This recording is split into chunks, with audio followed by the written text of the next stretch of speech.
السلام علیکم ورحمۃ اللہ وبرکاتہ۔ بسم اللہ الرحمن الرحیم۔ یہ صبح کا پیغام ہے اور میں سید سعدی قاسمی اس وقت آپ کے روبرو ہوں۔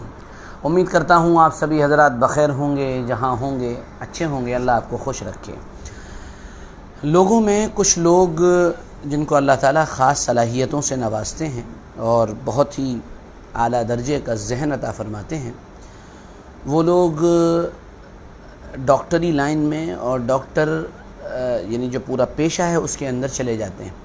ان ڈاکٹرز میں ایک بڑی جماعت وہ ہوتی ہے جو سائیکیٹرک کہلاتی ہے اور سائیکولوجسٹ کہلاتی ہے۔ یہ لوگ جو ہوتے ہیں یہ انسان کے مزاج کو سمجھ کر ڈیل کرنا اور اس کے ساتھ کیا معاملات کرنا ہے اس سلسلے میں بات کرتے ہیں۔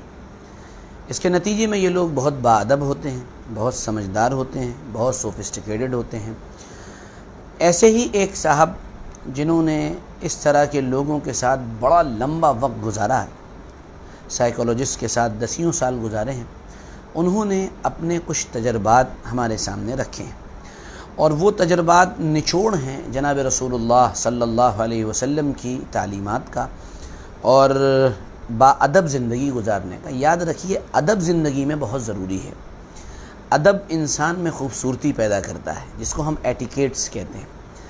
یہ انسان کو خوبصورت بناتا بھی ہے اور اس کے اندر خوبصورتی کو پیدا بھی کرتا ہے اور اس کے کیریکٹر اور اس کی ذات اور پرسنالٹی کو نکھار دیتا ہے۔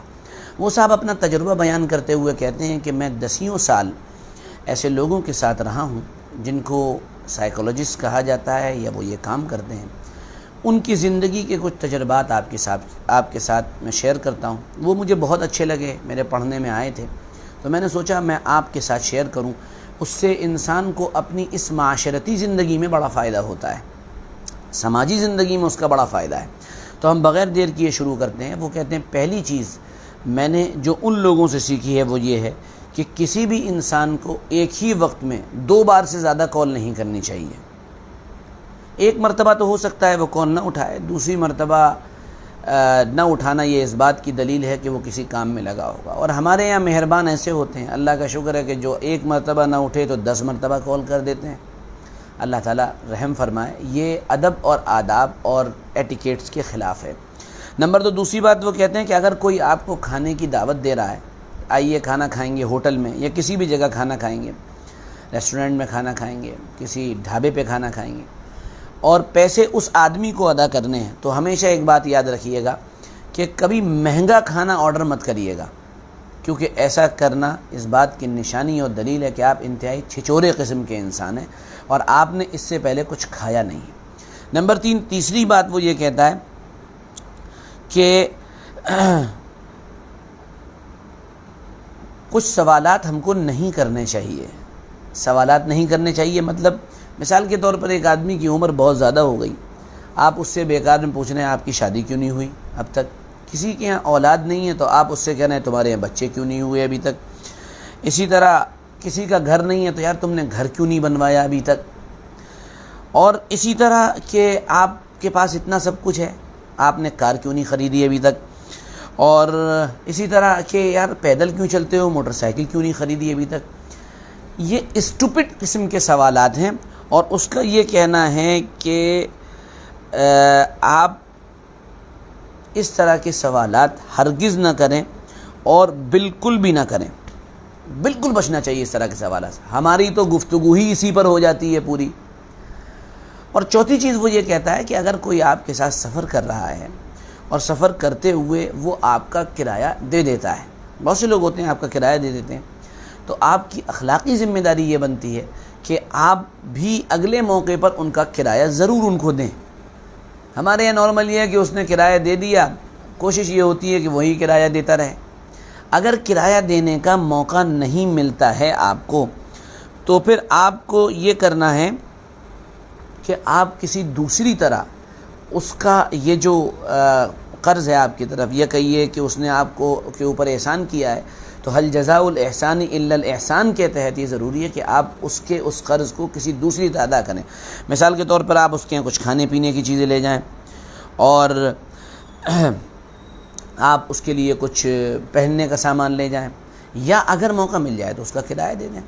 اور پانچویں چیز اس سلسلے کی یہ ہے کہ آپ کسی عمارت میں یا کسی کمرے کا دروازہ کھولنے لگے ہوئے ہیں، یا اور بھی بہت سے لوگ آپ کے ساتھ لائن میں لگے ہوئے ہیں، یا کوئی لائن کیسی بھی لائن ہے، چاہے وہ بازار میں کسی چیز کی خریداری کی لائن ہو، چاہے پھر وہ ATM کی لائن ہو، چاہے پھر وہ کسی جگہ انٹری کی لائن ہو، وہ یہ کہتا ہے کہ اس میں یہ بات ضروری ہے آپ کے لیے پبلک پلیس پر کہ آپ ہر کسی کو عزت دیں، اور اگر کوئی بوڑھا یا کوئی کمزور یا کوئی ضعیف ہے تو آپ اس کو پریفرنس دے کر اپنے سے آگے کر دیں۔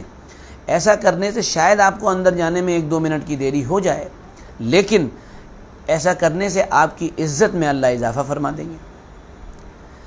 آج یہ 5 اہم چیزیں جو معاشرتی زندگی سے تعلق رکھتی ہیں، سماجی زندگی سے تعلق رکھتی ہیں، اور ہمارے یہاں اس کی بہت کمی پائی جاتی ہے، میں نے سوچا کہ اس کو آپ کے سامنے شیئر کروں۔ اور اس طرح کی 18 باتیں اس نے شیئر کی ہیں، اور اس نے بتایا کہ اگر آپ ان کی پابندی کریں گے تو بڑے ذہین اور اعلیٰ درجے کے دانشور ان کی پابندی کرتے ہیں۔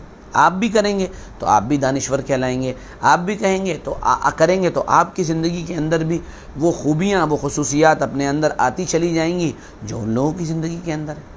ہم اکثر اپنی زندگی کے اندر دیکھا ہے، اجتماعی زندگی میں پبلک پلیس پر بے ادب ہوتے ہیں، سڑکوں پر بے ادب ہوتے ہیں۔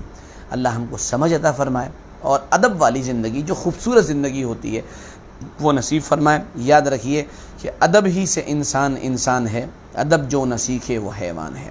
اللہ تعالیٰ سے دعا ہے، درخواست ہے، اللہ ہم کو با ادب زندگی نصیب فرمائے۔ اور دراصل جناب رسول اللہ صلی اللہ علیہ وسلم کی مبارک زندگی، جو آپ کی سنتیں ہیں، جو مستحبات ہیں، جو آداب، وہ اسی پر مشتمل ہے کہ اگر آدمی ان کو فالو کرے گا تو وہ خود با ادب بن جائے گا، اس کی زندگی خود نکھر جائے گی، سنور جائے گی، زندگی میں خوبصورتی پیدا ہو جائے گی۔ اللہ سے دعا ہے، اللہ سے درخواست ہے، اللہ اپنا کرم و فضل شامل حال فرمائے، اپنی رضا نصیب فرمائے۔ بہت بہت شکریہ، جزاکم اللہ۔ کل پھر ملیں گے، اجازت دیجیے، السلام علیکم ورحمۃ اللہ وبرکاتہ۔